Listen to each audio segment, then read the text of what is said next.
Boa tarde. Eu me chamo Amanda. Imagino que a maioria já me conheça, mas, né? Não custa nada reiterar.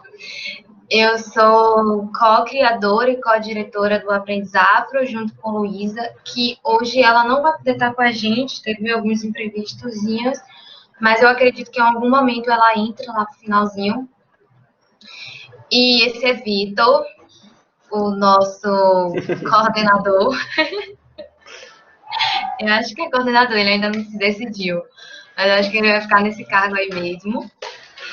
E o Aprendizafro, para quem não sabe, é uma iniciativa que partiu de mim e Luísa, porque lá, desde o primeiro semestre, a gente sentia essa, assim, uma inquietação, sabe? Por causa da falta de representação, o aprofundamento e a discussão da pauta étnico-racial no ambiente acadêmico. É uma pauta que a gente sempre se interessou, então a gente sempre pesquisou, mas a gente sentia falta disso na academia mesmo, de se aprofundar mais na temática para saber como lidar com os nossos futuros pacientes, clientes.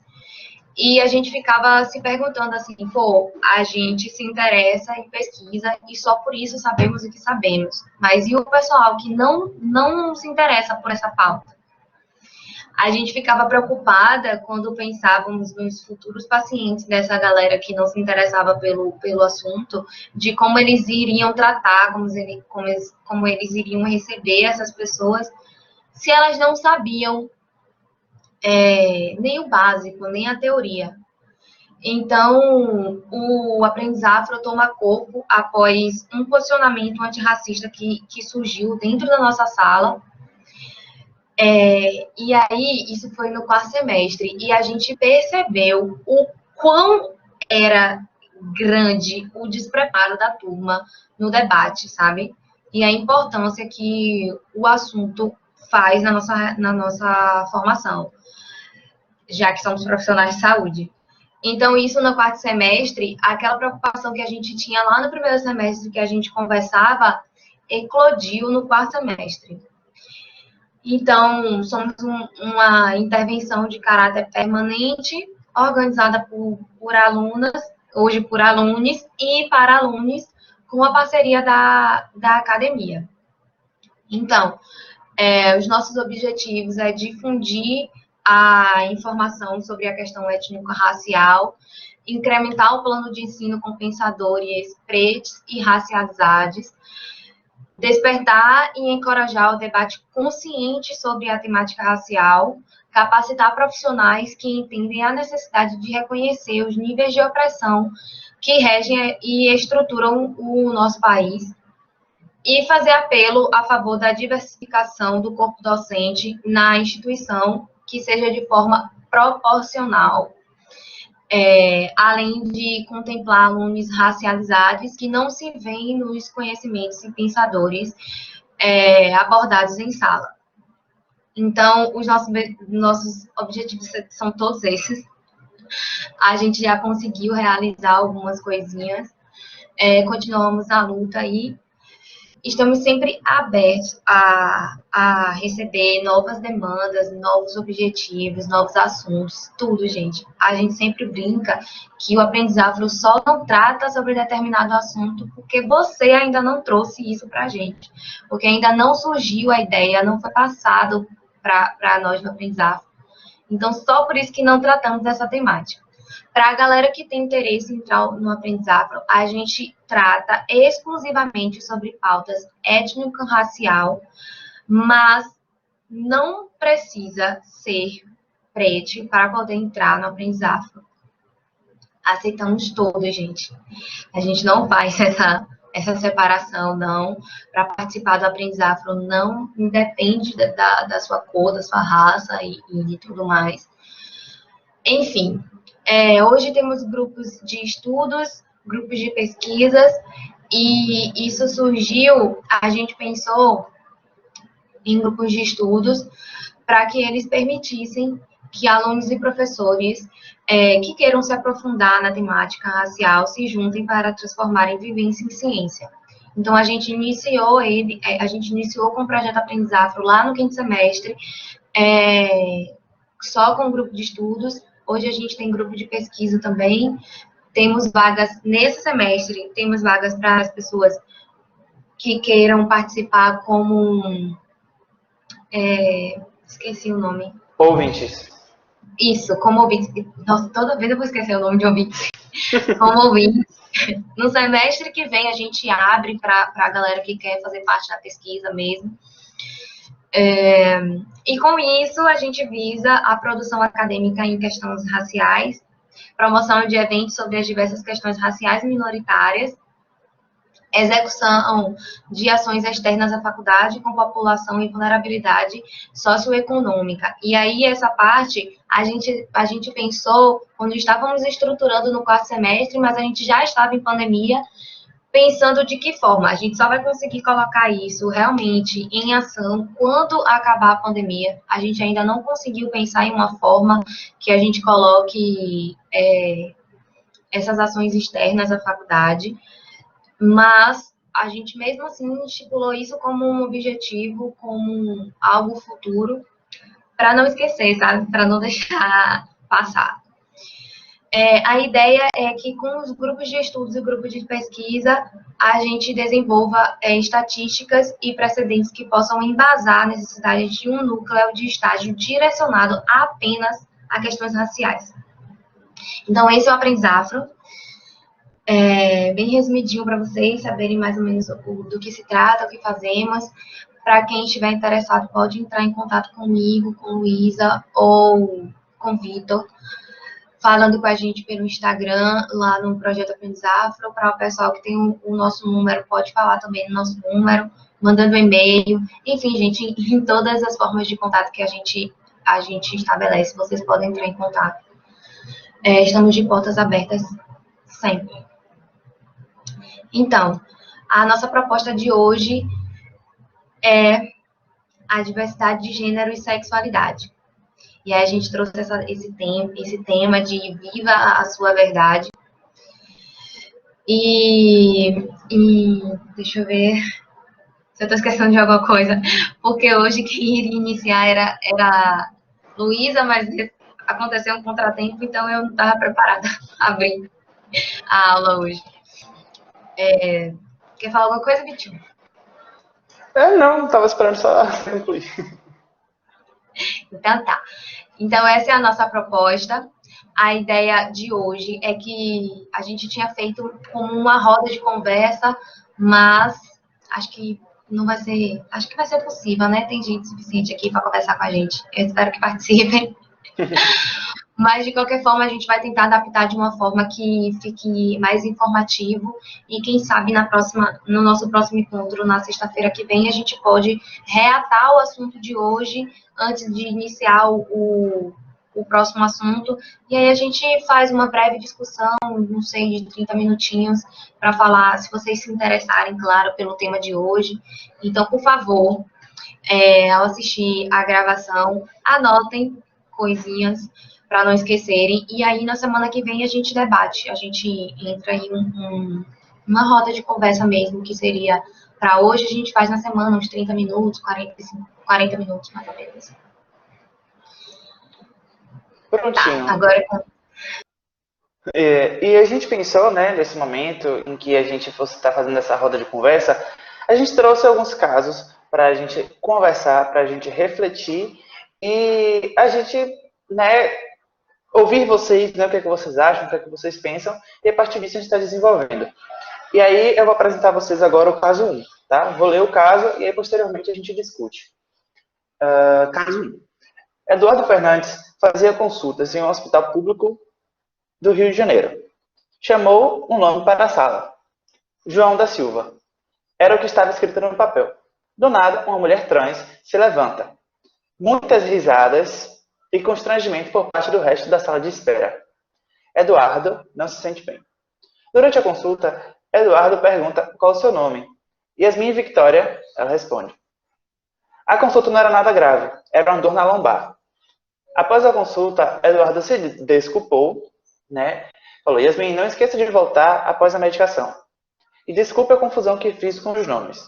Alguns minutos depois, ela aparece novamente com Bombom Serenata do Amor, né? Na forma de agradecimento pela forma que ele agiu com ela. Me contem o que é que vocês acharam, assim, por cima desse caso, né? Podem, se vocês quiserem abrir o microfone, ou então escrever aí no chat, tá? Estamos esperando.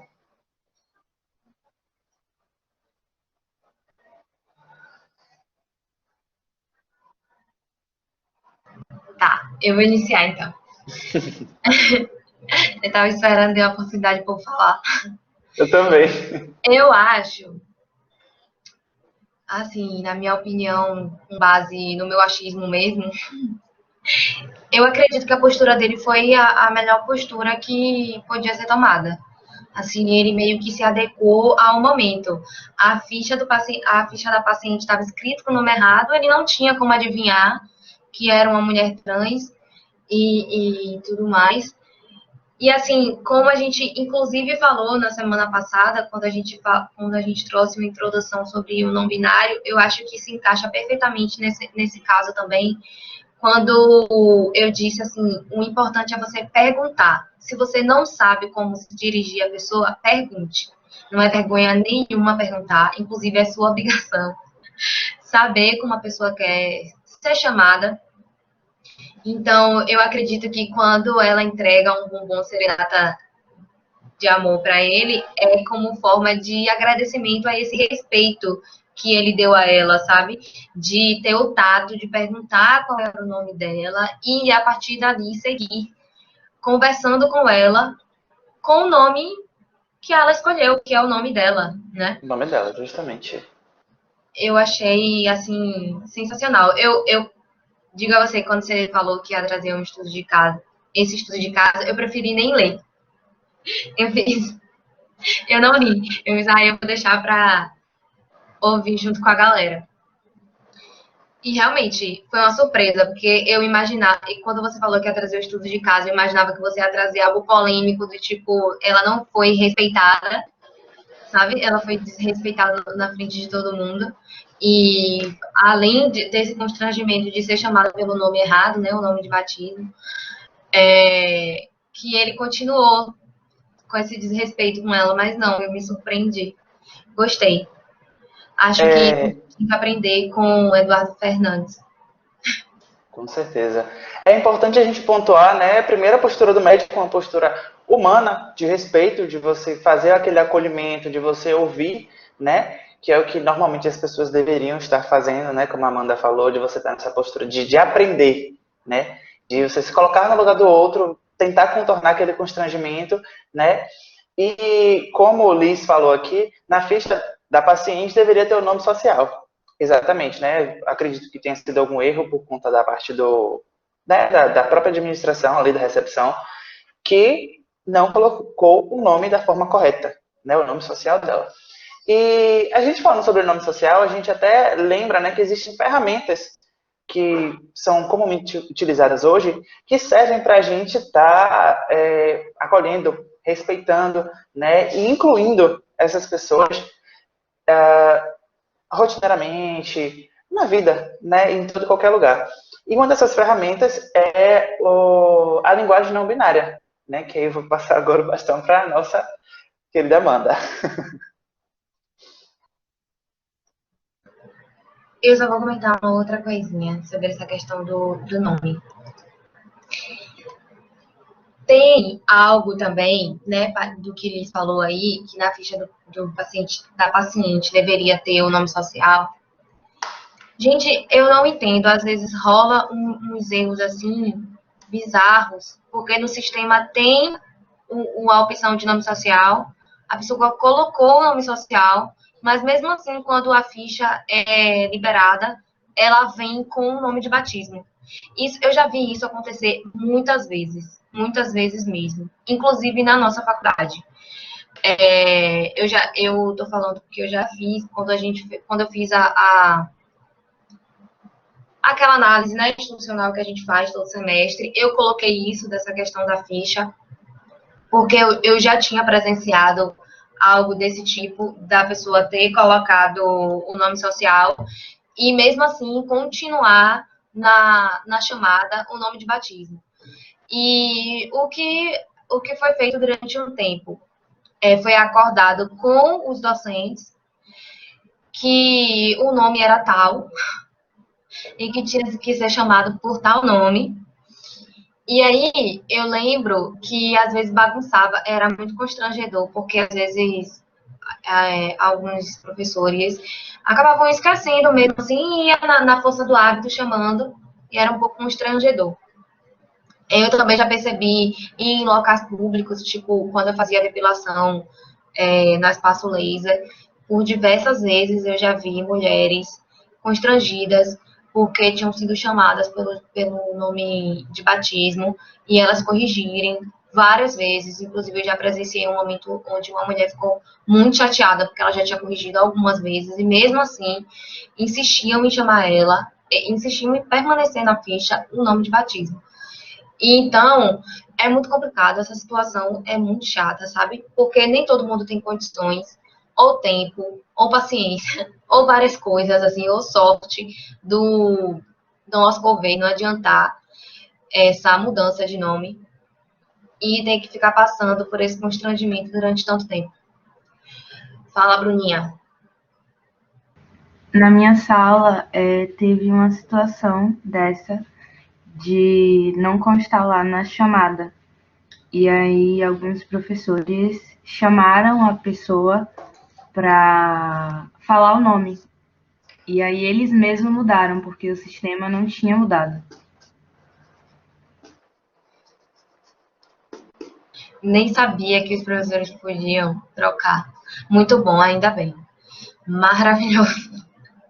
E ainda E cabe eu um fico. questionamento em cima disso, né? Já que existem ferramentas para que a gente faça essa alteração, né? Hoje, em alguns locais já fornecem, no momento do preenchimento da ficha, nome social, coisas do tipo, porque ainda assim, com a correção das pessoas de não, fico desconfortável, não é meu nome é esse aqui, ainda assim essa situação se repete, né? Várias e várias vezes, como vários relatos que vocês deram aí agora, porque essa situação se repete, né? A gente é estranho, sabe? Com certeza. Eu também não entendo. É uma falta de respeito de. Velho. Porque pra mim é tão simples, gente. Pra mim é tão simples. A pessoa quer ser chamada de tal forma. Acabou. Não tem mais, nem meu mais. Não me importa o que é que tá na certidão de nascimento. Ela me pediu pra ser chamada daquele nome. Então vai ser isso aí. A partir dali vai ser ela, ou ele, ou ele, se for uma pessoa não binária. E é isso aí. E eu ficava assim, eu sempre pensei nos outros cursos, porque eu fico pensando em que nós de psicologia, a gente tem um tratamento diferente, sabe? Justamente por causa dessa humanidade mesmo, né? Somos muito humanizados. Os nossos professores ensinam isso a gente, que praticar a psicologia constantemente, diariamente. Então, assim, mesmo assim, a gente ainda tem algumas falhas, assim, de algumas pessoas que realmente são complicadas, mas eu fico pensando nos outros cursos. Um curso de engenharia da vida, sabe que o curso de engenharia, eu falo baseado nos próprios alunos de engenharia que sempre trazem relatos de passagens preconceituosas e tudo mais. Se já é difícil ser mulher cis em um curso de engenharia, eu fico pensando nisso. Como é que são tratadas essas pessoas? Sabe? Eu fico muito preocupada. Às vezes eu fico viajando, né, com esses pensamentos nos outros cursos que não são de psicologia. E fica aí o questionamento para vocês também. Justamente por isso também, sim, zero acolhimento. Para você ter noção, Liz, quando eu comecei a me interessar mais por esses trabalhos na faculdade, projetos, em liga acadêmica e tudo mais, primeiro curso que eu lembrei foi engenharia, porque é o curso onde tem mais reclamações, sabe? De alunos que falam sobre essa falta de acolhimento, que nos pedem para ir lá, fazer alguma movimentação. Acredite nisso.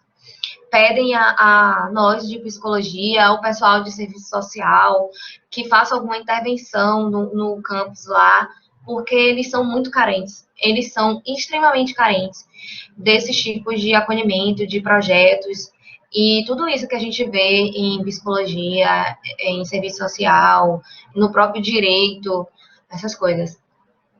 E é bem triste, velho. Muito, muito triste. Então, toda vez que surgem esses casos e eu fico sabendo de alguma coisinha, até no nosso curso, eu sempre vou para os outros cursos pensando, pô, velho, a galera reclama tanto dessa falta de acolhimento, tá rolando isso em psicologia, como é que eles estão?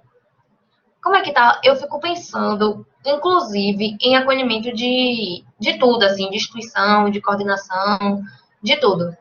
Porque tá difícil pra gente, mesmo tendo o Wilson, que nos acolhe tanto, imagine para os outros cursos.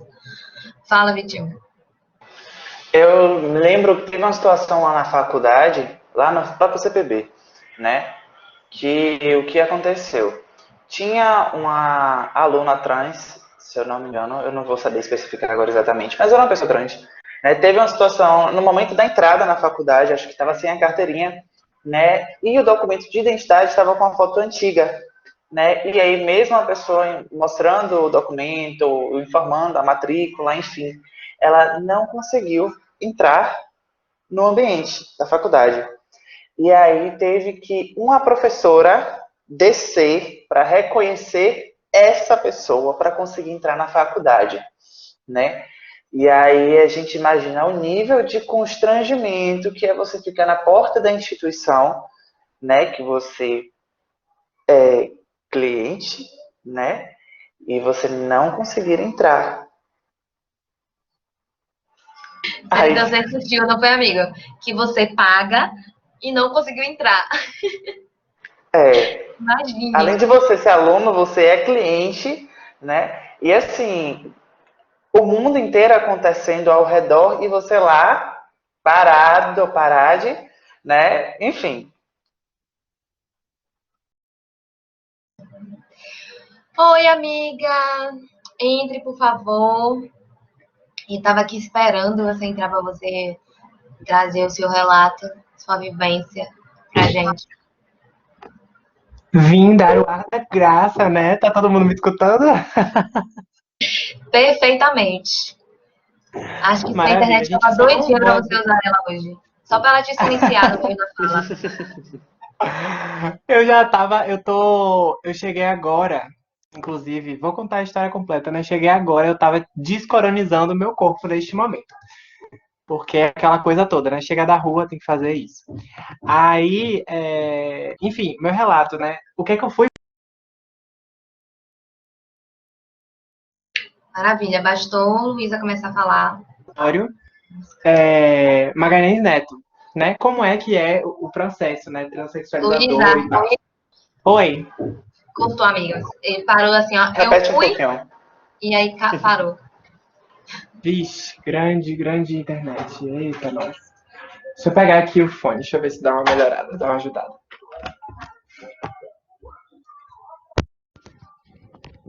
Prontinho, vamos lá, vamos tentar de novo. Todo mundo me escutando? Sim. Pronto.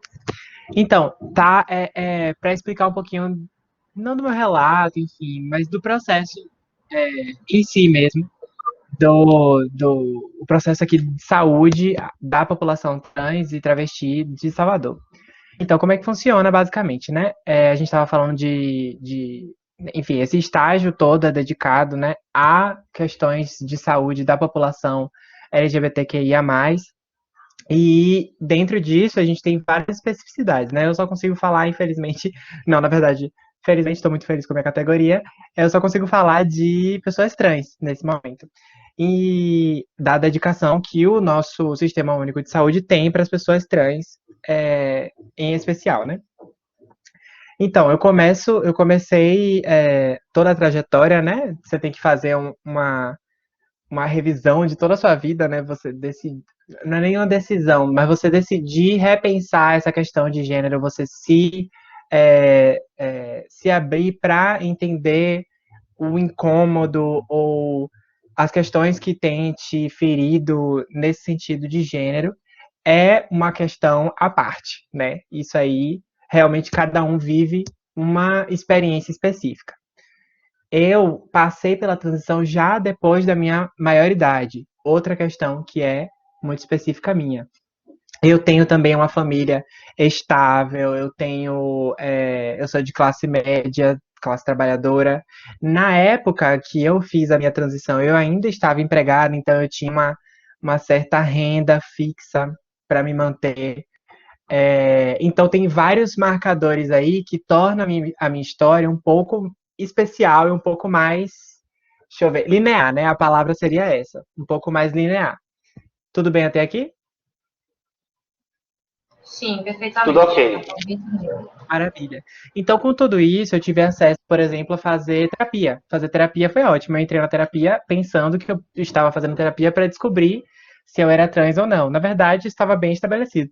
Tanto que de 3 meses que eu fiz terapia, eu nunca falei sobre transgeneridade na terapia. Eu já cheguei dando meu novo nome e meu gênero e falando tudo a partir dessa perspectiva. Eu achei que eu precisava dessa terapia para descobrir e, na verdade, eu já sabia. Então, na terapia, eu pensei sobre todas as outras coisas. Talvez essas outras coisas tenham sido, inclusive, abordadas na terapia, porque eu precisava desentulhar um monte de coisa para poder entender a minha identidade verdadeiramente. Então, aí a gente já tem outra coisa, né? Pra gente que é de psicologia, muitas vezes alguém pode chegar com a demanda X e aí acabar a terapia com a demanda Y. Então, eu cheguei achando que eu tinha que fazer terapia porque eu era trans. E cheguei, não para curar, viu, gente, mas para entender. E saí de lá pensando em diversas outras demandas que eu tinha e me entendendo um pouco melhor e bastante mais segura do meu gênero, da minha identidade de gênero, enfim, de tudo em mim. Beleza, então essa transgeneridade ela é trabalhada em cada caso, é um caso especial, cada gênero, cada expressão de gênero é uma coisa especial. Não é porque eu me identifico como mulher que é a mesma, que eu sou, que eu tenho a mesma feminilidade que a Amanda tem, que Bruninha tem, que Anne tem. Cada feminilidade é diversa por si só, né? Porque nossas experiências são diversas por si só. Então, é, as, enfim, essa descoberta dessa feminilidade para mim foi uma coisa específica e eu acho que para todo mundo é bem específico também. Inclusive para mulheres cis, por exemplo, né? Simone de Beauvoir já falava que a gente se descobre, se faz mulher, né? A mesma coisa com a negritude. É, Pronto, seguindo essa linha agora, né?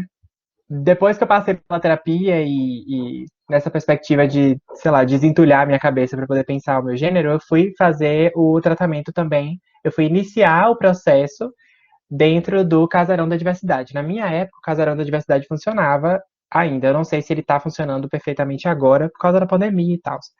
E financiamento, custo de gasto, Bolsonaro, enfim. Depois disso, hoje eu sei que esse tratamento pode ser iniciado, ou que esse acompanhamento pode ser iniciado pelo CPDD, que é o Centro. Tá funcionando, né? Ai, maravilha. Maravilha. Foi lá que eu comecei. Comecei com a redutora de danos. Ela fez uma entrevista rápida minha, depois me direcionou para um psicólogo. Tem uma questão ainda hoje no Brasil que a gente precisa passar por um psicólogo que vai fazer uma avaliação, enfim, psicológica da gente para meio que emitir um atestado de transgeneridade. Toda uma questão, toda uma briga no CRP ou CFP, ou enfim, com as entidades de saúde também, para que isso não seja mais tão necessário. Mas no momento isso é necessário. Então, para você fazer o tratamento pelo SUS, o tratamento hormonal pelo SUS, você precisa, enfim, iniciar por um desses centros, né? Seja o Casarão da Diversidade ou seja o CPDD.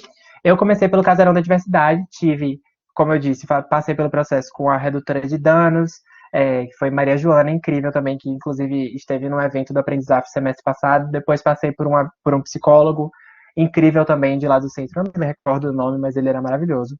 Ele, inclusive, me falou que ele não gostava de ter que emitir um atestado para atestar, entre aspas, a transgeneridade de alguém. e que isso era algo que estava sendo, enfim, lutado, né?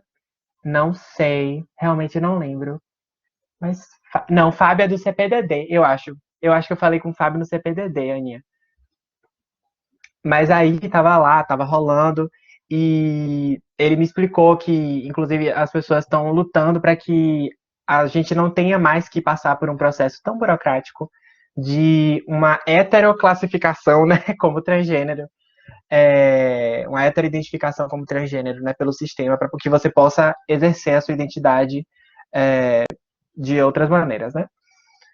Beleza, passei por esse processo dentro do Casarão da Diversidade, eles me deram uma folhinha e me explicaram, ó, aqui está a lista de documentos para quando você quiser fazer a redesignação de gênero e de identidade, né, de nome social, enfim.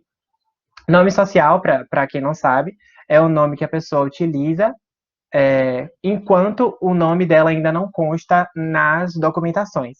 A gente, por exemplo, quando eu fui fazer algumas retificações, né? Retificação de nome e gênero nos documentos.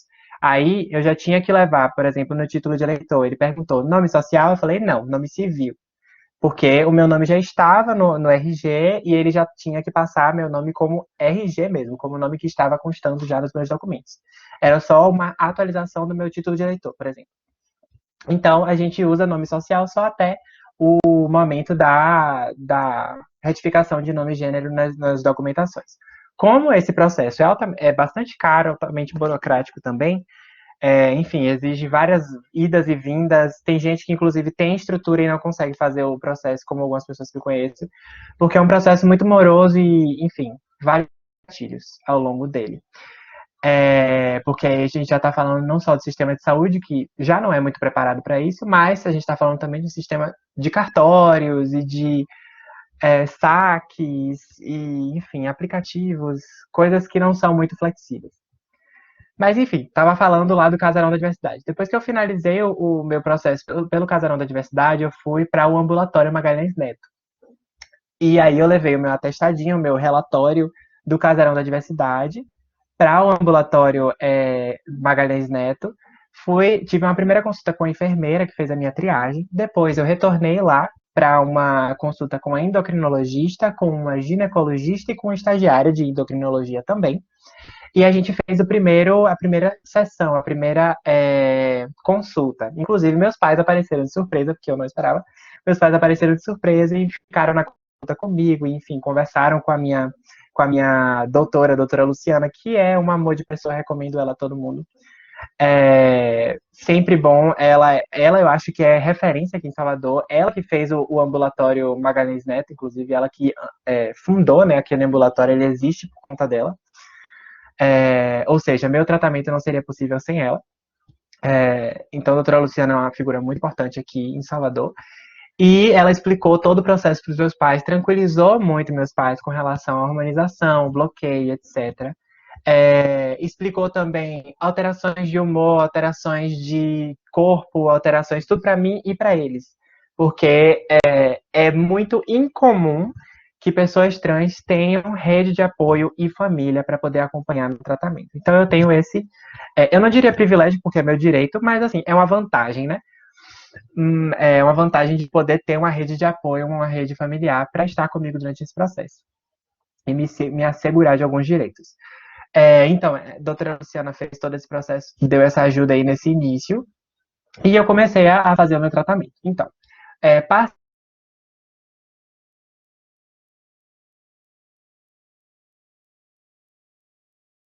por exemplo, o remédio. Oi, oi, oi.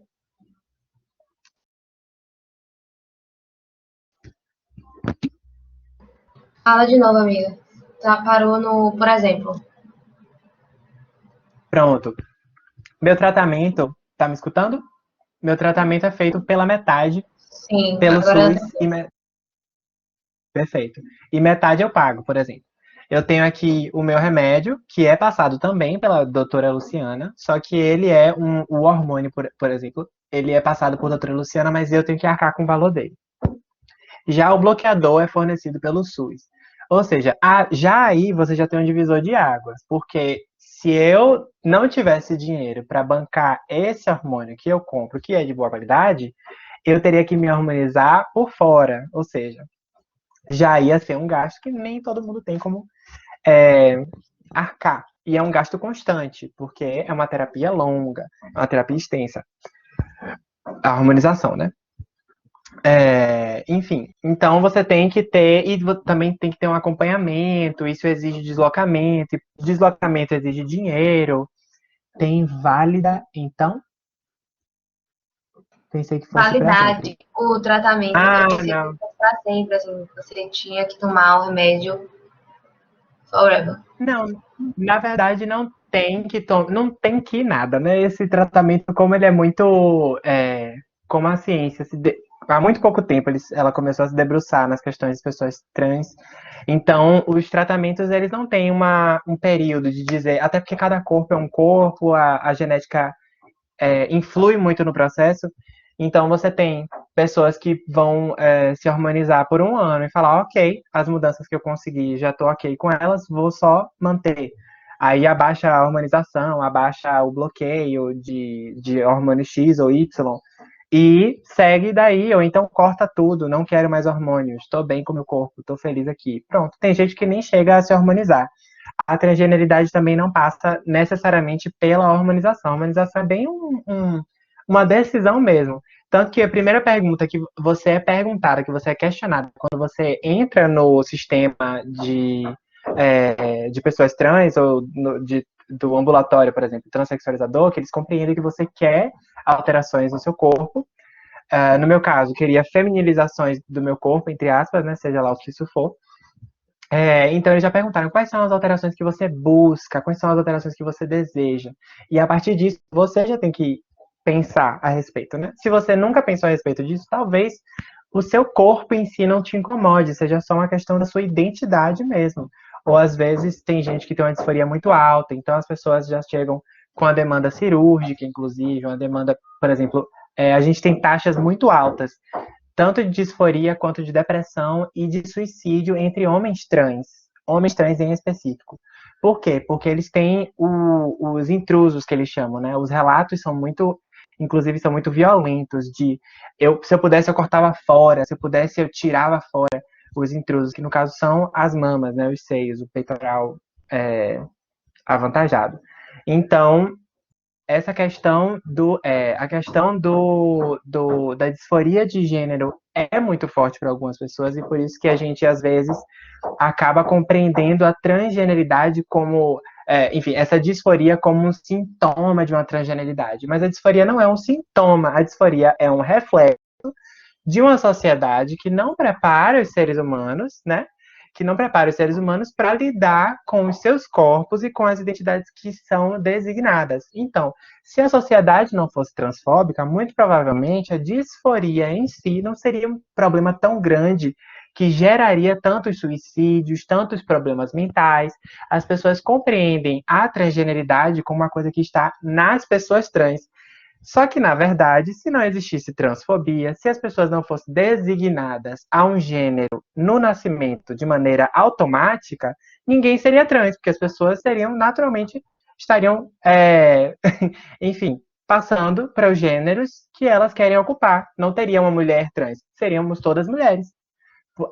No entanto, como a gente tem a transfobia, tem um Estado que mata muitas pessoas trans, tem uma sociedade que mata muitas pessoas trans, a sociedade que mais mata pessoas trans, na verdade, né? Aí a gente precisa classificar para que a gente possa analisar quais são as estatísticas, analisar quem é essa população e como atender essa população dentro de um Estado que não quer atender essa população. Então, vocês entendem as nuances do sistema de saúde brasileiro. Enfim, sistema geral do Brasil, né? O sistema de saúde, no entanto, tem ajudado bastante pessoas trans. Por exemplo, as cirurgias de redesignação de gênero, ou seja, genital, as cirurgias genitais mesmo, podem ser efetuadas pelo ambulatório Magalhães Neto. O ambulatório Magalhães Neto já tem pessoas para fazer esse trabalho. E tem outro ambulatório também aqui em Salvador, mas eu não vou estar lembrando o nome. E aí, depois desse processo completo de harmonização pelo sistema, e você tem que fazer todo o processo pelo sistema, senão você não entra na fila para redesignação pelo SUS, você tem direito à redesignação. Tudo bem? Mas o que é que eu estou querendo dizer com tudo isso? É uma questão, sim, de saúde pública? Sim. É uma questão de direitos humanos? Sim. Mas é uma questão ainda muito desigual aqui no país, porque o simples acesso ao sistema de saúde, por mais que seja público, exige de você investimentos. Por exemplo, no meu caso, transporte, o hormônio em si, algumas questões, por exemplo, fazer exame de sangue, tem que fazer constantemente. Uma pessoa que não tem dinheiro para um transporte, ela não tem dinheiro para 3, 4 transportes para fazer exame, voltar, não sei o que, fazer isso e aquilo. É toda uma engrenagem que é como se o sistema de saúde fizesse um trabalho de tentar facilitar a vida de pessoas trans, ou de tentar viabilizar a existência de pessoas trans, e a sociedade de classes, faz um destrabalho, um desserviço de, enfim, precificar tudo, precificar a locomoção, precificar a transgeneridade, precificar tudo no nosso corpo e na cidade, para que a gente não tenha acesso, para que nem todas as pessoas trans tenham acesso ao sistema de saúde como deveriam ter. Então, essa é uma questão. Na verdade, esse é o panorama geral do Brasil nesse momento. E aí a gente também tem que pensar em outras questões de saúde pública, como eu mencionei, pessoas trans, principalmente mulheres trans, têm alguns problemas com silicone industrial, enfim, enxertos, né? Esses enxertos de silicone industrial, tanto nos seios quanto na área do bumbum e das coxas. Isso é muito comum a gente escutar. Pessoas que colocam, eu já ouvi falar de concreto, não sei se é concreto ou se é cimento, mas isso é uma prática comum, inclusive, para avantajar a cintura, para avantajar os seios. Procedimentos altamente danosos. Teve um relato recentemente da psicóloga, a primeira psicóloga trans daqui de Salvador, Ariane Sena, que ela foi até candidata a vereadora, talvez. Não me lembro se foi vereadora ou senadora, acho que foi vereadora. E ela é uma pessoa que teve educação, que passou por toda essa história de superação mesmo no sistema educacional, e aí eu tenho que tocar nesse assunto também daqui a pouco. Mas, mesmo tendo toda essa instrução, não vou dizer que ela apelou, mas ela recorreu ao sistema clandestino de estética, né, dessa estética estereotipada feminina, e acabou fazendo implantes ilegais, o que faz ela ter até hoje dores muito fortes, tanto no bumbum quanto nos seios, e que não podem ser operados, porque normalmente quando você faz essas operações ilegais, procedimentos ilegais, e enfim, eles têm complicações, você ou tira tudo, ou seja, você ou fica sem seios, e como mulheres, a gente sabe que não ter seios ou ser privada de nossos seios é uma questão, né? Enfim. Inclusive, mulheres com câncer de mama relatam isso, então, que tem que fazer a mastectomia, né? Algumas. Então, a gente tem uma questão com os seios. Os seios são muito ligados à nossa feminilidade. E para mulheres trans isso não seria diferente. Então, se você já fez todo aquele procedimento para conseguir seios e chega em determinado momento, ou você tira tudo, ou você vive com dor, então você fica meio que sem uma escolha, né? Você não tem uma escolha, propriamente dito. É o pior e o muito pior. Então, tem essa questão de saúde também. Outra questão de saúde, prostituição. Mulheres trans são muito jogadas na rua. A gente é jogada na rua pela família. Vitinho, manda ver. Queria, assim, acrescentar um pouquinho, assim, sei que eu não tenho local de fala, mas foi um relato que eu já ouvi também, né, que é muito direcionado à questão da saúde pública. Eu já ouvi uma pessoa virar para mim e falar assim, não entendo porque o SUS vai disponibilizar essa questão da hormonização para pessoas trans e coisas do tipo, né, criticando esse movimento de inserção dessas pessoas no processo de saúde, né, saúde pública. E aí, eu, juntamente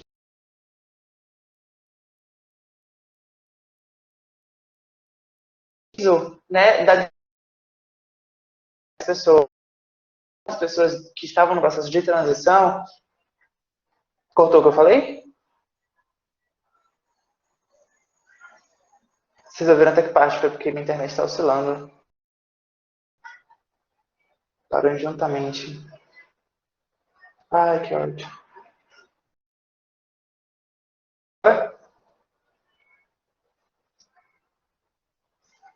Alô? Agora estou vendo. Certo. Enfim, né, a crítica, né, esse processo de harmonização e, consequentemente, houve relatos de que pessoas trans, né, que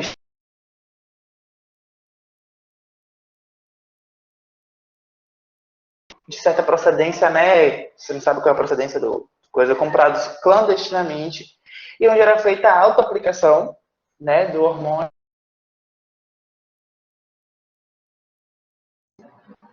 Tá cortando muito, muito, muito. Agora de parou de saúde novo. pública.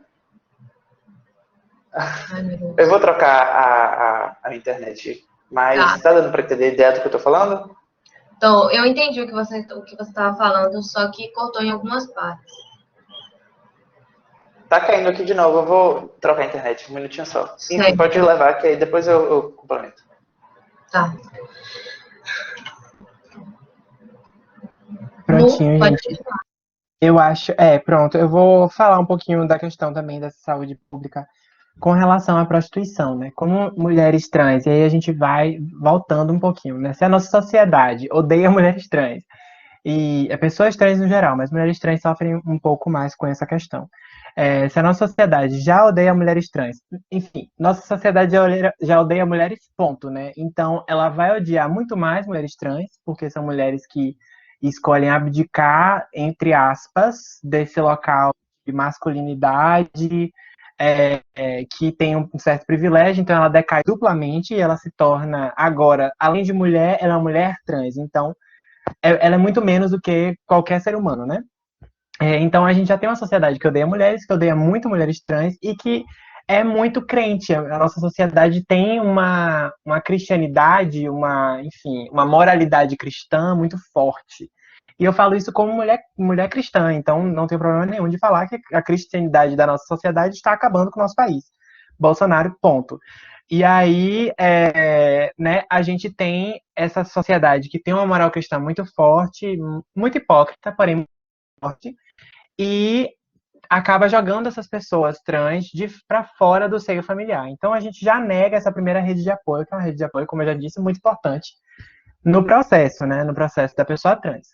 Então essa pessoa já não tem mais casa, ela do nada, já não tem mais casa, já não tem mais família. Os amigos também não vão estar acompanhando ela, porque não tem como você acompanhar uma pessoa que não vai mais conviver nos seus âmbitos, que foi expulsa da sociedade, por assim dizer. Então ela agora já é uma pessoa marginal, já mora na rua, já é uma moradora de rua. Como é que é a realidade das pessoas que moram na rua aqui no Brasil? A gente tem alguns casarões que fazem um acolhimento de pessoas trans, em específico, pessoas LGBTQIA+, mais pessoas trans, porque é a maioria, né, também, das pessoas jogadas na rua. Então, essas pessoas trans que moram na rua passam por essa realidade e precisam fazer algo a respeito. Só que a gente também tem outro problema, que é o problema do direito de trabalho. Então, vocês estão vendo como é uma grande tem várias engrenagens, né, que corroboram para que as pessoas trans não consigam botar a cabeça para fora. Mas a gente morando na rua, a gente não, né, não é minha realidade. Mas pessoas trans que moram na rua precisam recorrer ao mercado de trabalho já não mais formal, porque o mercado de trabalho formal não absorve essa mão de obra, se recusa a absorver essa mão de obra, especialmente quando essa mão de obra não tem qualificação de nível superior, e pior ainda, se essa mão de obra não tem uma casa, ou não tem um comprovante de residência, por exemplo, que é algo pedido no trabalho, quando a gente ganha, né, um servicinho, a gente sempre tem que apresentar um comprovante de residência. Então, a gente também não tem isso. As pessoas que moram na rua também não tem isso. Então, quando a gente está falando de pessoas trans, tem uma série de etapas para a gente poder entender o panorama atual.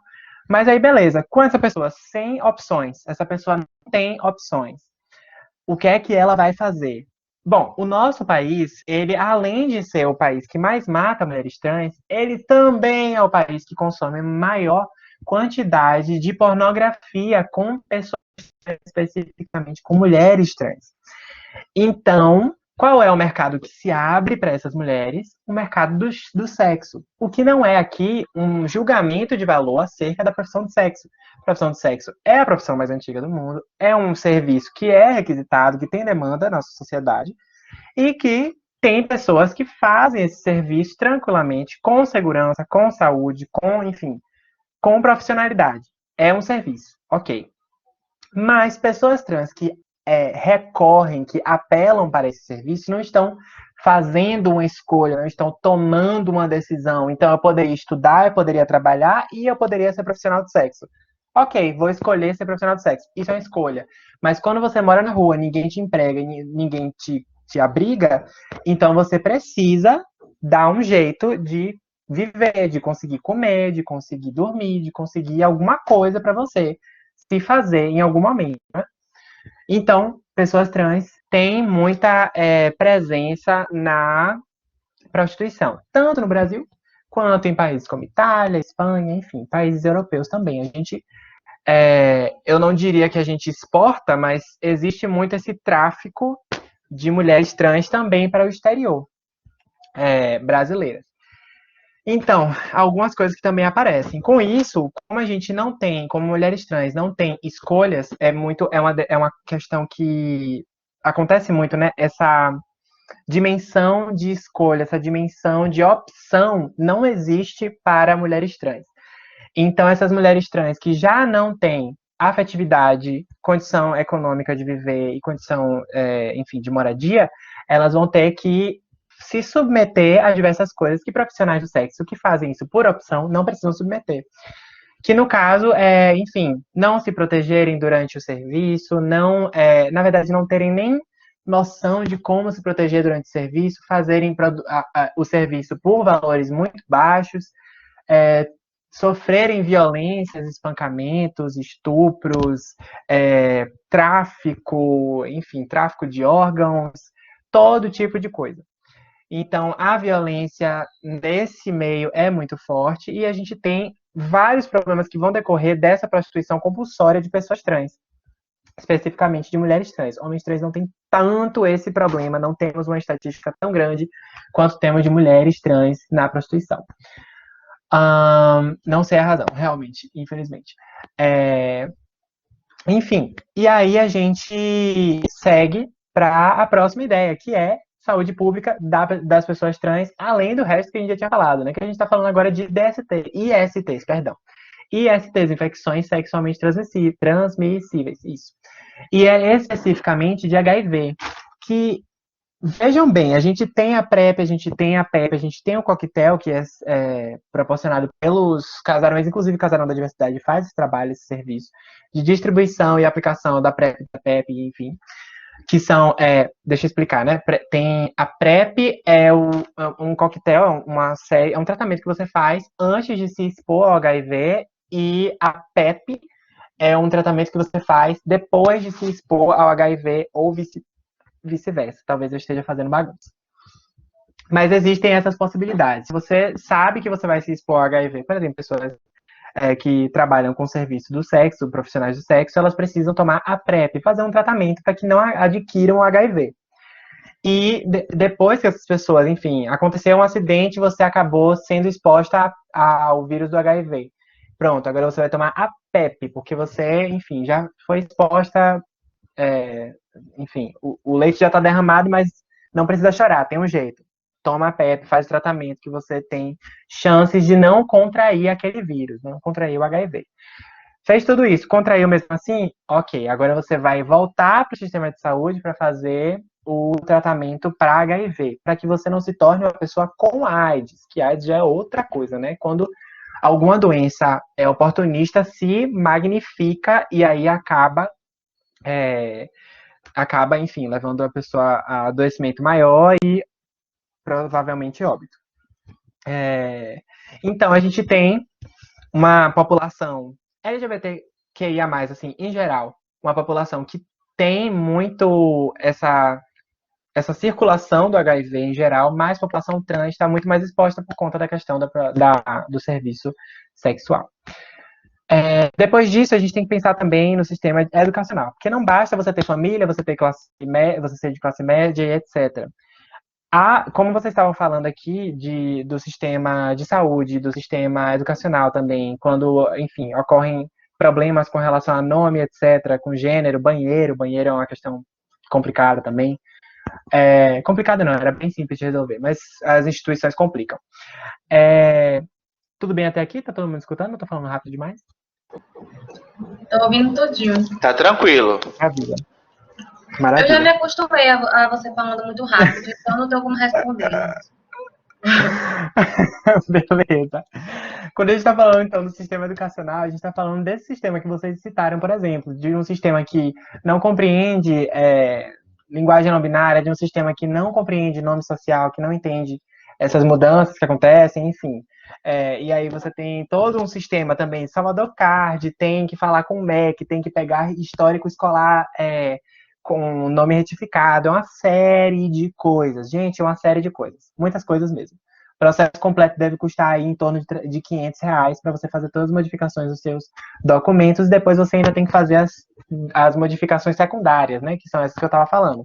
Retificação de nome em histórico escolar, retificação de nome em Salvador Card, sistema de Salvador Card, retificação do nome em título de eleitor, RG, faculdade, até a operadora do celular tem que saber seu nome novo, tem que saber seu gênero novo, suas informações completas, eles pedem documento, banco também, nome do cartão, tudo isso. Receita Federal, vai a nível federal.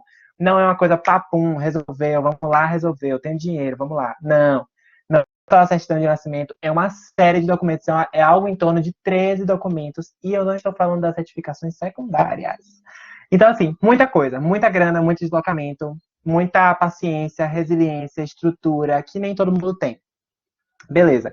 E o sistema educacional exige muito dessa burocracia também. Por isso, algumas pessoas trans não conseguem se sustentar no sistema educacional. Então, você tem pessoas trans que conseguem acessar o sistema educacional, particular ou público, mas que, em vias da transfobia, seja uma transfobia burocrática, ou seja uma transfobia dos outros alunos, como a Amanda tinha comentado até, por exemplo, cursos de exatas, que são cursos bem mais retrógrados mentalmente. Sem ofensa. Mas, assim, no sentido de pautas sociais, né? São cursos que não se propõem a pensar pautas sociais, assim, na grade curricular. Então, psicologia também poderia pensar mais. Mas tudo bem, faz parte.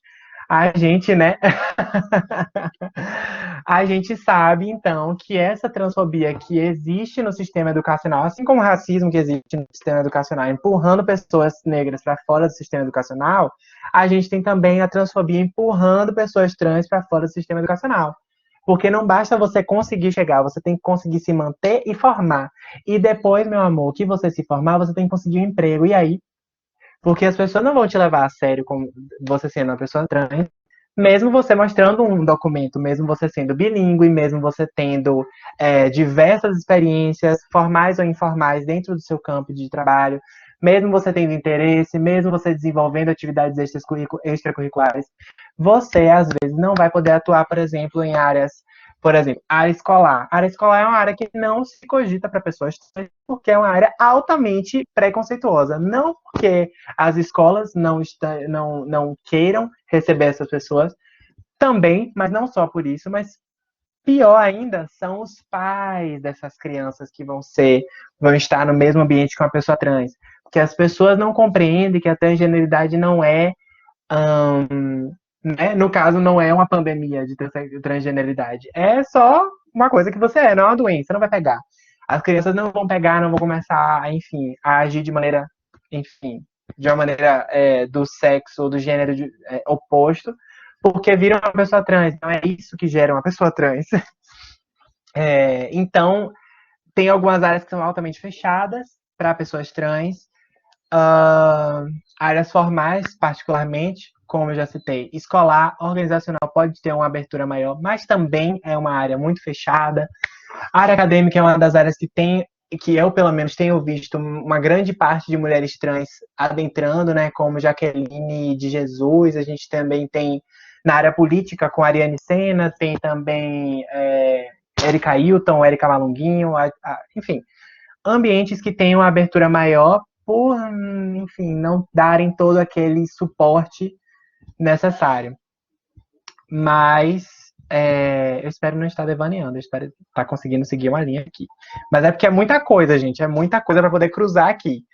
Então, eu estava falando do sistema educacional. Se as pessoas conseguirem chegar no fim do sistema educacional, mesmo com um diploma, mesmo falando 3 a 4 línguas, mesmo completamente aparatada para estar no mercado de trabalho, ela ainda vai ter que entrar numa empresa, que muito provavelmente ela vai ser a primeira pessoa trans daquela empresa, vão existir diversos outros processos violentos dentro dessa empresa, e depois disso, ainda ela tem que se manter nessa empresa que não, enfim, não acolhe e não valoriza completamente o trabalho dessa pessoa trans. Então a gente está entendendo que o tempo todo a vivência de uma pessoa trans é uma vivência complicada. E dentro da terapia, dentro da clínica, a gente precisa estar habilitado a entender o quanto é um contexto de luta.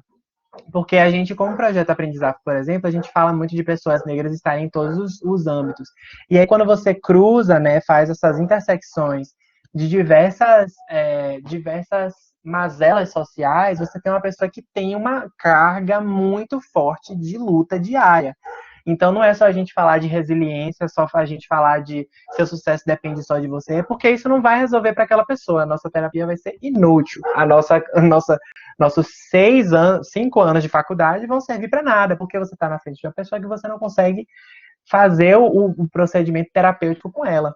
Então, eu conto tudo isso para que a gente entenda que não é só se educar, não é só procurar trabalho, não é só botar peito, não é só botar bunda, não é só comprar roupa nova, enfim, se vestir de uma maneira X, Y, Z, não é só falar 3, 4 línguas, não é só isso.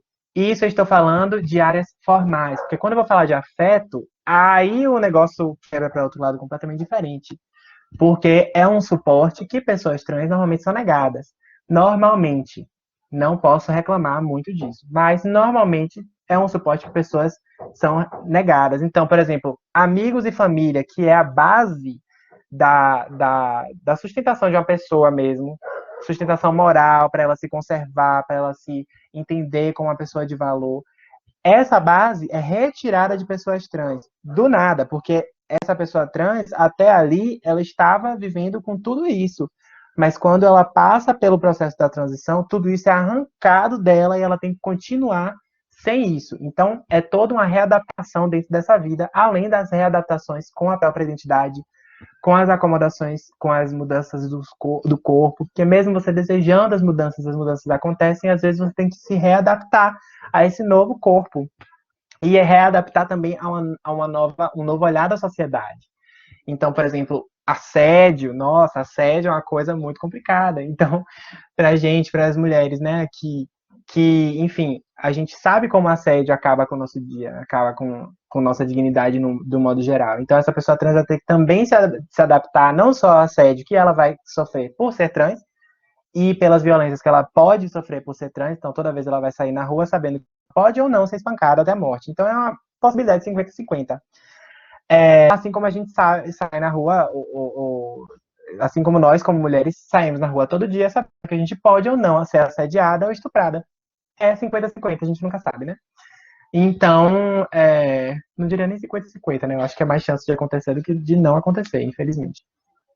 Mas, enfim, várias adaptações, várias mudanças e várias mazelas nesse relato de pessoas trans como um todo. E eu acho que é isso. Falei demais, mas eu acho que é isso.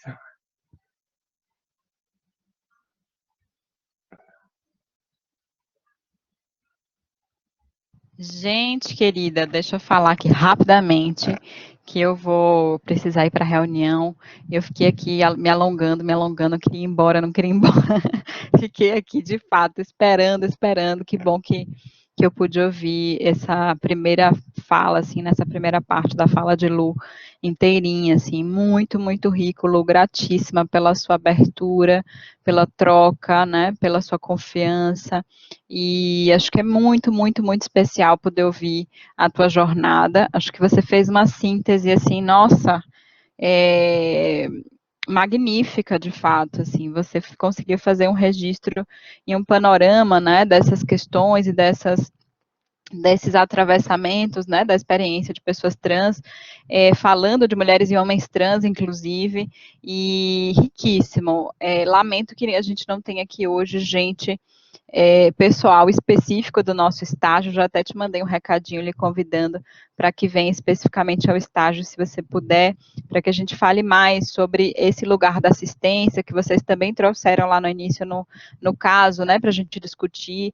Então, acho que é muito, muito, muito rica a sua fala e nos traz, de fato, essa indicação, né, de uma urgência, assim como também as pautas do Aprendiz Afro, né, de uma urgência, de uma atenção, de um posicionamento, né, e de uma corresponsabilização por esses processos, né, então, como precisa, a gente precisa cada vez mais compreender, se atentar e respeitar a diferença, compreendendo caminhos, assim, de uma psicologia cada vez mais engajada, mais inclusiva, e não só, né, pensando na psicologia, mas nas nossas relações, nas nossas redes de afeto.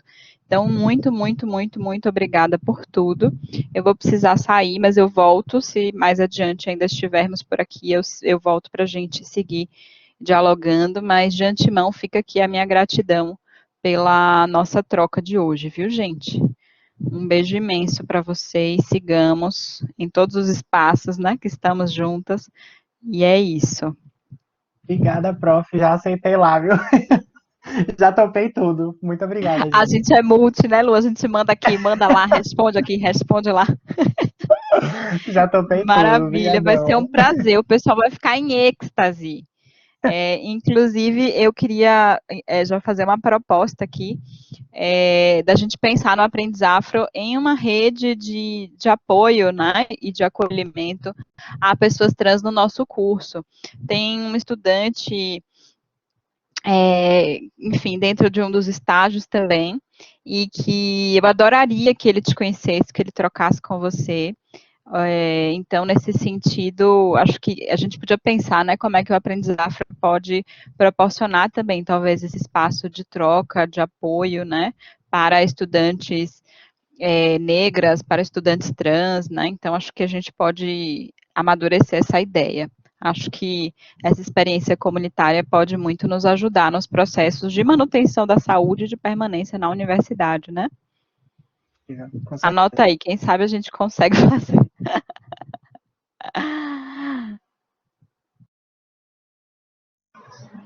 Ai, oi, gente. Voltei. Que delícia, Lu. Você demorou, né? Mas mostrou porque veio. Então, agora a gente vai ter que dar uma corridinha, porque Lu ficou emocionada. Mas foi maravilhoso. Cada pedacinho do que você disse, amiga. Então, vá, prof. Até mais. Beijos. Amanda, querida, só um parêntese. Que bom que Manda. ela se emocionou. Se vocês sentirem Sim. que não cabe hoje tudo, aí não tem problema, porque a gente também, vocês podem fazer essa pausa e seguir de onde pararam, fazer esse ajuste, essa mescla também com a aula que vem, minha sugestão, se vocês sentirem que não dá tempo, tá? Certinho. Beleza. Cheiro. Muito grata a todos vocês, Amanda e Vitor também. Um beijo para todo mundo que esteve aqui, está aqui, né? E todo mundo que vai assistir também. Beijinhos, até mais. E que slides, hein, Amanda? Que slides, que eu sei que é você, a senhora dos slides. Meu Deus, um beijo. Beijo. Obrigada. Ai, eu acho legal a gente seguir essa ideia da prof, da gente fazer um recorte e deixar para a semana que vem falar umas coisinhas. O que você acha? Claro que a gente vai dar seguimento aqui até estender o horário. Posso falar? Pode falar. Tipo, eu acho que a gente poderia concluir essa parte da cartilha, porque também eu não vou poder prolongar até mais tarde, porque 5 horas eu tenho reunião com o Gil, por causa do grupo de Sim, pesquisa, sim. tá? Não, eu tô pensando nisso aí, a gente concluir a cartilha e os outros 5 slides a gente deixa para a semana que vem. Perfeito, Tava pensando nisso. Ou a perfeito. gente chega até o próximo slide, o sexto, e na semana que vem a gente dá seguimento. Certo. Bora levar logo. Vamos. Então, gente, vamos lá para a cartilha não binária. Ai, meu Deus. Aqui, a não binariedade. Então, o que é uma pessoa não binária, né? Uma pessoa não binária é qualquer pessoa que não se encontre no espectro binário de gênero, ou seja, que não se identifique inteiramente como homem e nem como mulher. E aqui eu deixei uma dúvida. Qual eu devo usar? Não binário, não binária ou não binário? Todos estão certos. Vai depender da sua colocação, vai depender da frase. Então, todos estão certos. Aí eu deixei aqui uns exemplozinhos. O indivíduo não binário, a pessoa não binária, elo é não binário. Elo é um dos sistemas que, quando você refere-se a uma pessoa não binária, no caso, eu me identifico com o gênero feminino. Então, quando for se referir a mim, será ela, o a mulher, esse tipo de coisa. Mas a pessoa não binária não se identifica nem com ela, nem com ele. Então, o que usar?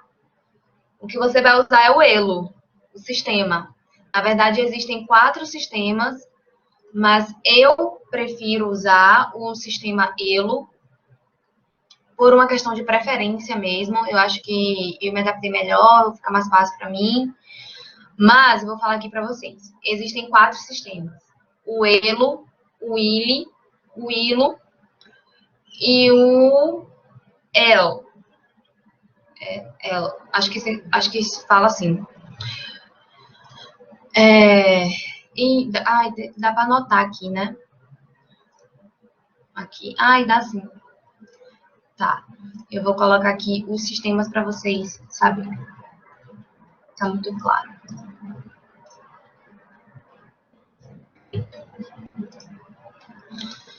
Então, é elo,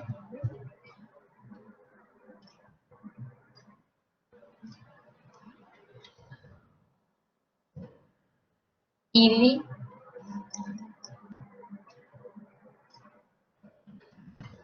ilo,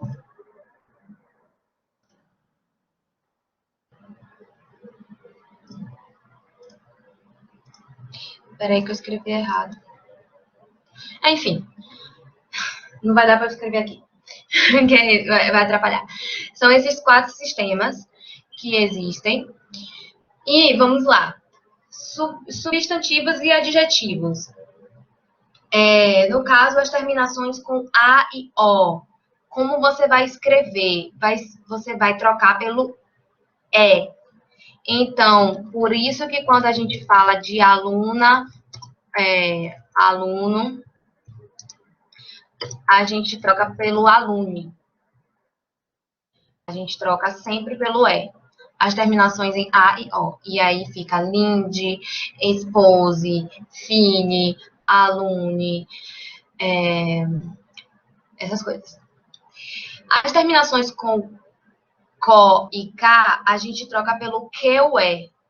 Então, seria, deixa eu ver, médico. Médico ou médica fica médico. Fica médico. E assim a gente vai por diante. As terminações com GO e GA, no caso, amiga, amigo, amigo. Dessa forma, gente. A gente vai estar sempre trocando pelo E. Alguns a gente troca pelo U. E como vocês perceberam, vão ter uns que serão com o E ou IE. IE.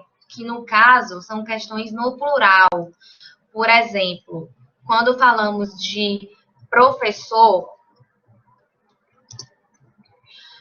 ou professora, o plural de professor é professores.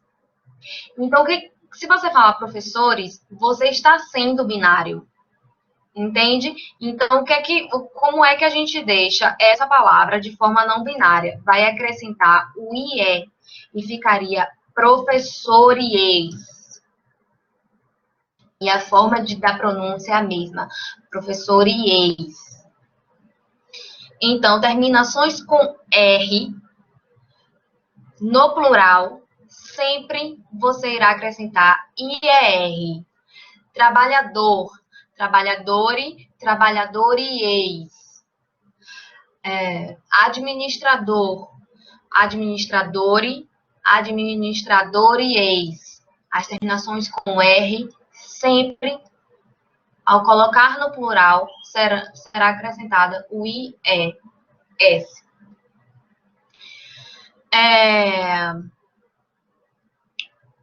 Deixa eu ver. Palavras com GUE, tipo português. Português. No singular, vai ser português. Portuguese ou portugueso. Eu tirei. Tá. Vai ser português, portuguese ou portugueso. Os dois estão certos. Fica ao seu critério. Como você quer falar. O mesmo serve para japonês, camponês, essas palavras que terminam com E. Você vai acrescentar o E e fica ESIA ou ESO. Deixa eu ver agora. Terminações com EU ou EIA, tipo ateu ou ateia. Vai ser atei. Ateu. Ateia. Atei. Fica assim. Então, gente, o mais importante são esses aqui, né? Que a gente vai usar mais. Alune. Tô usando o mouse como se vocês estivessem vendo. Alune. As terminações com AO, que a gente sempre vai substituir pelo E. Mas quando você for escrever uma frase completa e você vai escrever os alunos, não, tá errado. O que é que você escreve, então? Você vai escrever ex-alunos, com acento, desta forma. Ex-alunos, ex-alunos, ex-médicos, ex-amigos, amigos. Entende? Dá para ver o mouse, que bom. A ideia de colocar o circunflexo no E surgiu justamente para conseguir demarcar a diferença do I, porque senão não ia saber qual é a diferenciação, entende? Então, ele se pronuncia da mesma forma que se escreve e-alune, ex-alunos, e dessa forma irá auxiliar, né, facilitar a diferenciação visual, também para as pessoas com dislexia. Então, na hora de ler, elas vão conseguir identificar a diferença daquilo. Aquela, aquele, você troca pelo U e fica aquele. Aquele menino é bonito. A frase ficaria dessa forma. Dela ou dele. Seria delo ou delo. Depende do sistema que você escolhe. Eu falo a delo porque eu escolhi seguir no sistema elo, como eu falei no início. E aí, deste, desta, fica desto. Desse, dessa, fica desso. Deixa eu ver se eu consigo botar aqui. Aqui. Mas não vai, né? Muito grande. fica dessa forma. Vou colocar aqui no chat. Aqui. Todas as separações. Desse, dessa, daquela, daquele. Então, gente, eu vou mandar para a professora esse manual, um manual de linguagem não binária, para vocês saberem mais, para vocês usarem também ele como suporte na hora de escrever um texto e tudo mais, tá? Eu trouxe aqui só mesmo para vocês saberem o que tem nesse manual, para vocês mais ou menos entenderem como trocar, como se referir a uma pessoa não binária. Enfim, para vocês terem uma noção mesmo de tudo, vai ser necessário vocês lerem o manual, até porque até eu gravar tudo isso que eu já gravei, eu precisei ler muitas e muitas vezes. Eu precisei usar o manual como auxílio várias vezes. Todas as vezes que eu ia escrever um texto, seja para postar no Aprendizafro ou para mandar em grupos no WhatsApp, eu sempre entrava no manual primeiro. Eu percebi no início que era melhor para mim escrever todo o texto de forma binária mesmo, na língua tradicional, e depois dele todo escrito, eu ia modificando, eu vinha fazendo uma revisão e trocando ele todo para um texto não binário, um texto neutro. Por quê? Porque é basicamente o mesmo que professores de inglês falam pra gente, né? E aí entra já em Luísa. Você tem que aprender a pensar em inglês. É a mesma coisa na questão do não binário. Você tem que aprender a pensar não binário. Então, até você conseguir pensar de forma não binária, vai ser difícil você escrever textos. Vai ser difícil você incluir isso na sua linguagem, e você falar naturalmente as palavras. Mas para isso você precisa aprender mesmo, sabe? Bater na tecla e ir revisando e revisando. Então, até você chegar lá, vai demorar, mas por favor, gente, não desiste. É muito bom. E aí, tem uma outra coisa que eu lembrei de falar para vocês. Para quem não assistiu a aula passada, eu falei o que era a linguagem neutra e a linguagem inclusiva. A linguagem neutra é uma linguagem que visa se comunicar de maneira a não demarcar o gênero no discurso linguístico, a fim de incluir todos os indivíduos.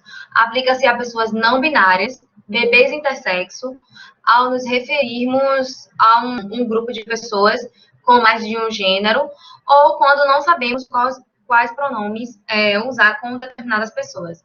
E aí vem aquilo que aconteceu com o médico lá na frente. Certo, Vitinho? Beijos, amor. Lá na frente com a mulher trans. Gente, se você não perguntar, você não vai saber. Então, para você saber como chamar a pessoa, você tem que perguntar.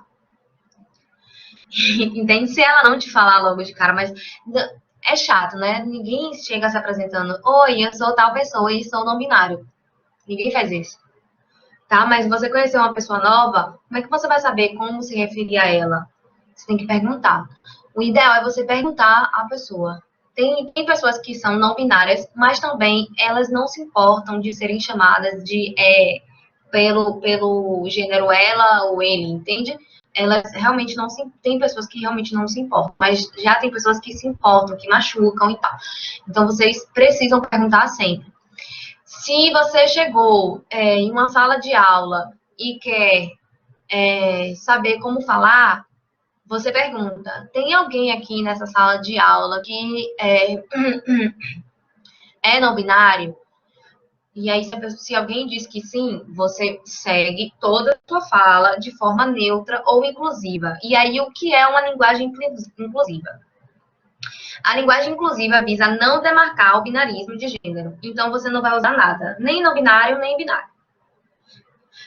No entanto, ao invés de flexionar adjetivos, pronomes e essas todos esses outros que eu falei com vocês, dedica-se em alterar ou reformular a frase de modo que os termos utilizados não se refiram a nenhum gênero, entende? Então, você sempre modifica toda uma frase para que ela não demarque nenhum gênero. Tipo, quando a gente teve no ano passado, o pessoal tinha iniciado com uma semana do psicólogo.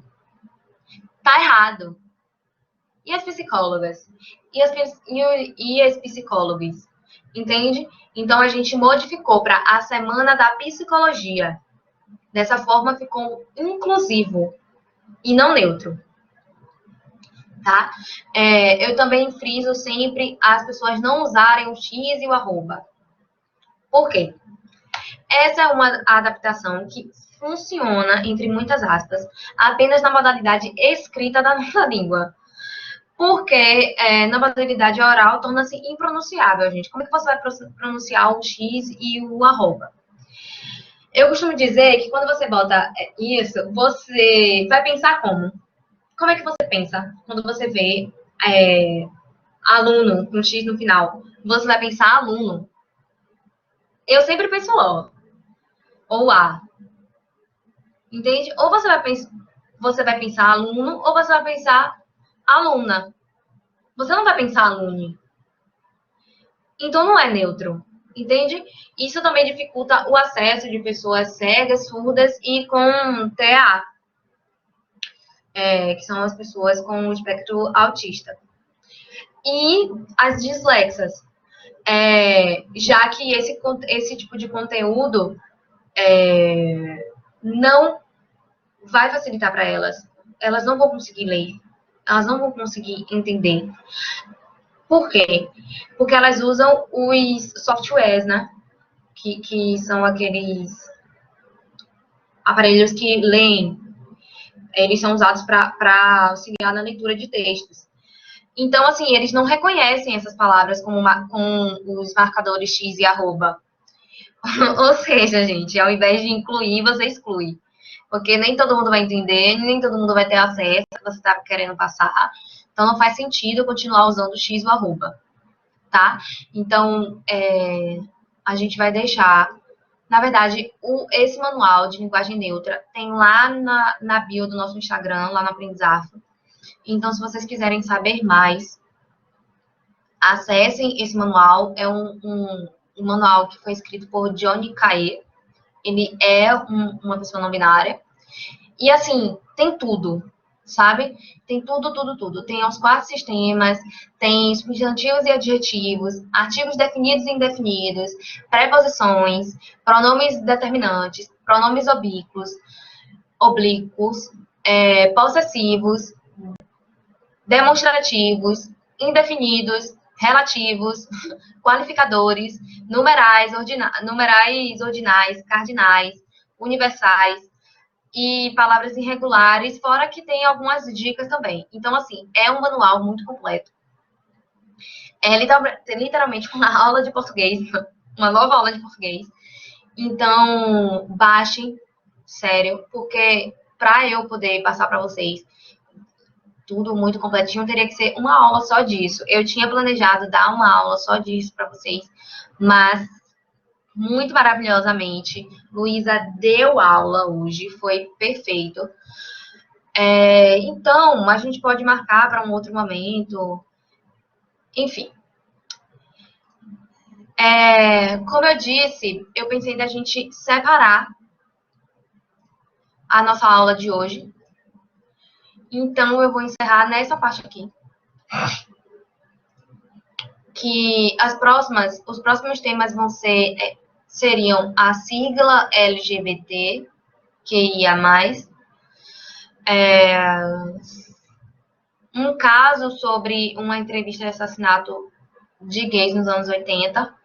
A gente traz isso como introdução para falar um pouco sobre se existe cura gay. A cura gay, o que vocês acham? A gente vai falar um pouco sobre isso e vai trazer essa questão aqui do boneco do gênero.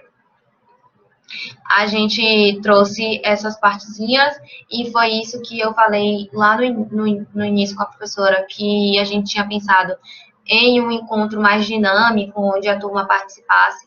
Então, eu acho que o melhor mesmo é deixar para a próxima semana esse conteúdo. E então, eu vou deixar essa questão das siglas também, o que são eu vou dizer a vocês qual é a sigla completa, o que identifica cada letra e tudo mais. Vou deixar para a semana que vem e a gente encerra aqui. Hein, Lu?